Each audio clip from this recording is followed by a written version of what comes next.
கிறிஸ்து அன்பாகவே இருக்கிறார். அவர் உங்களை அதிகம் நேசிக்கிறார்.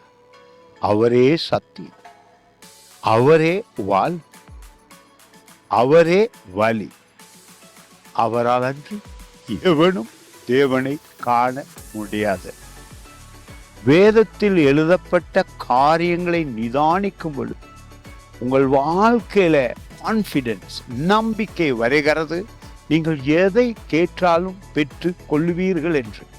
உங்கள் மனசாட்சி உங்களை குற்றப்படுத்தலாம், உங்கள் இதயம் உங்களை குற்றவாளியாக மனதிலே எண்ண வைக்கலாம். ஆனால் வசனத்தை படிக்கும் பொழுது நீங்கள் பரிசுத்தர்கள், தேவ பிள்ளைகள், ஆசீர்வதிக்கப்பட்டவர்கள். பாருங்கள் இந்த வார்த்தை, இதனாலே, அதாவது 1 யோவான் 3ஆம் அதிகாரத்திலே 19வது வசனம் சொல்லுகிறது, இதனாலே. அப்படி என்றால் இதனாலே என்பதின் கருத்து, இயேசு கிறிஸ்து உங்களை நேசிக்கிறார். அவருடைய சத்தியம் உங்களுக்குள், அவருடைய ஆவி உங்களுக்குள்.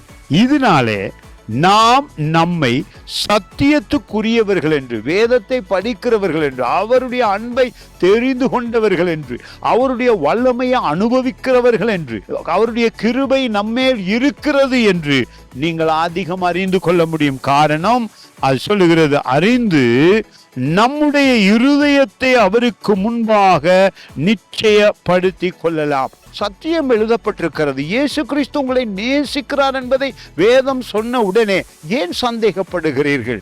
ஏன் கடவுளுடைய அன்பிலே சந்தேகப்படுகிறீர்கள்? அவருடைய பதில் கொடுக்கும் வல்லமையிலே சந்தேகப்படுகிறீர்கள்? அவருடைய குணமளிக்கும் வல்லமையிலே சந்தேகப்படுகிறீர்கள்?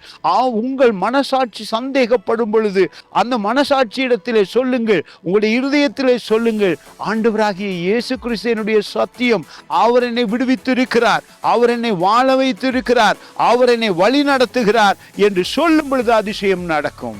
God bless you.